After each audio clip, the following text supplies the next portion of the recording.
Hello coders, welcome back to our YouTube channel coding sisters. तो इस video में हम कवर करेंगे global and local scope. So जब भी हम अपना कोई भी वेरिएबल लिख रहे होते हैं ना, तो उसकी एक्सेसिबिलिटी और विजिबिलिटी के हिसाब से हमारा वेरिएबल होता है। जैसे मैंने फॉर एग्जांपल एक वेरिएबल क्रिएट कर दिया पहले, और उसके बाद मैं अपना फंक्शन अप्लाई कर रही हूँ। तो अगर मैं उस फंक्शन के अंदर अपना जो वो वेरिएबल जो मैंने फंक्शन से पहले बनाया था, मैं उसको एक्सेस कर रही हूँ, तो वो हमारा ग्लोबल हो गया, क्योंकि हम उसको पूरे फंक्शन में यूज़ कर रहे हैं। अपने वेरिएबल के अंदर भी हम इसको यूज़ कर सकते हैं। लेकिन अगर मैं बात कर रही हूँ लोकल स्कोप की, तो अगर मैं लोकल स्कोप की बात कर रही हूँ, तो उसके अंदर मैं वही वेरिएबल यूज़ करूँगी जो मैंने वेरिएबल अपने फंक्शन के अंदर बनाया है। इसको हम एग्जाम्पल के थ्रू देख लेते हैं।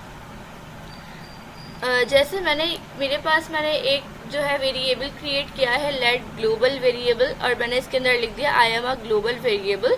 उसके बाद मैंने एक फंक्शन क्रिएट किया, डिस्प्ले ग्लोबल वेरिएबल। उसके बाद मैंने फंक्शन को कॉल करा लिया, और मैं यहाँ पे कंसोल करा रही हूँ ग्लोबल वेरिएबल। ये वो ग्लोबल वेरिएबल है जो कि मैंने अपने फंक्शन से पहले ही बनाया हुआ था। तो मैं ग्लोबली इसको एक्सेस कर सकती हूँ, सिर्फ फंक्शन के बाहर ही नहीं, फंक्शन के अंदर भी मैं इसको एक्सेस कर रही हूँ। उसके बाद क्या कर लेंगे, हम अपने फंक्शन को कॉल करेंगे, इस फंक्शन को डिस्प्ले ग्लोबल वेरिएबल को, और इसको प्रिंट करा लेंगे ग्लोबल वेरिएबल को। तो हमारा ये जो वर्क था, ये हमारा जो वेरिएबल था, इसने फंक्शन के अंदर भी वर्क किया है। लेकिन हम बात करें लोकल स्कोप वेरिएबल की, तो मैंने एक फंक्शन बनाया, फंक्शन के अंदर मैंने एक मैसेज क्रिएट किया हेलो वर्ल्ड, और मैंने उस मैसेज को क्या करा लिया, प्रिंट करा लिया। अब उस मैसेज को प्रिंट कराने के बाद मैंने उस फंक्शन को क्या कर लिया, कॉल कर लिया और प्रिंट करा लिया। तो ये मैसेज जो है मेरा डिफाइन नहीं होगा, बिकॉज मैंने इस फंक्शन को बाहर प्रिंट कराया। ये ग्लोबल नहीं था, ये सिर्फ मेरे पास क्या था, लोकल था। तो अगर मैं इसके फंक्शन के अंदर ही प्रिंट कराऊंगी तो एक्सेसिबल होगा, उसके बाहर एक्सेसिबल नहीं होगा। जबकि ग्लोबल वेरिएबल जो होता है हमारा, वो हमारा फंक्शन के जो है, अगर हम उसको पहले यूज़ कर रहे हैं फंक्शन से पहले, तो भी वो हमारे पास एक्सेसिबल होगा, और फंक्शन के अंदर भी करना चाहें तब भी वो हमारे पास एक्सेसिबल होगा। आई होप इसके थ्रू आपको समझ आया होगा local and global variable. So इसका क्वेश्चन नंबर 1 में कह रहा है कि आप एक लोकल वेरिएबल बनाएं और उस लोकल वेरिएबल को जो है एक्सेस करें अपने लोकल वेरिएबल के अंदर ही। मैंने यहाँ पे एक वेरिएबल क्रिएट कर लिया, माय नेम, इसको एक default value they the, I am a local variable, और इसको मैं क्या करा रही हूँ, कंसोल करा रही हूँ। देन मैंने इस फंक्शन को बाहर कॉल कर लिया।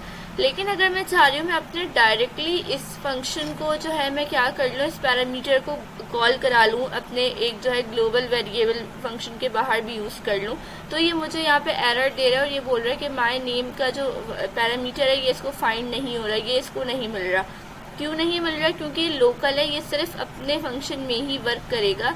अगर मैं इसको हटा दूँ तो ये फंक्शन हम देख सकते हैं, यहाँ पे कंपाइल करते हैं फाइल को, ये यहाँ पर वर्क करेगा, बिकॉज ये हम लोकल के अंदर ही वर्क करा रहे हैं इससे।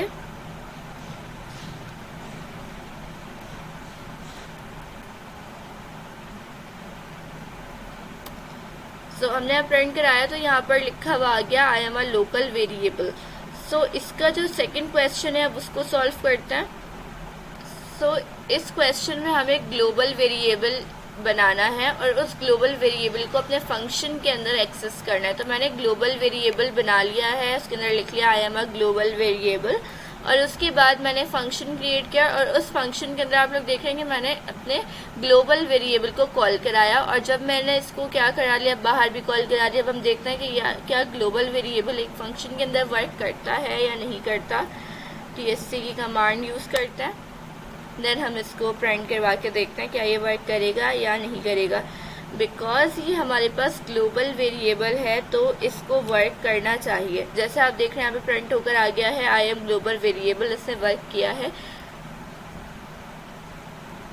आई होप सो इस वीडियो के थ्रू लोकल और ग्लोबल वेरिएबल का कॉन्सेप्ट क्लियर हुआ होगा आप लोगों का। चैनल को सब्सक्राइब कर दें, लाइक कर दें वीडियोस को, और अगर आपको ये वीडियोस अच्छी लग रही हैं तो आप कमेंट बॉक्स में अपना रिव्यू भी दे सकते हैं।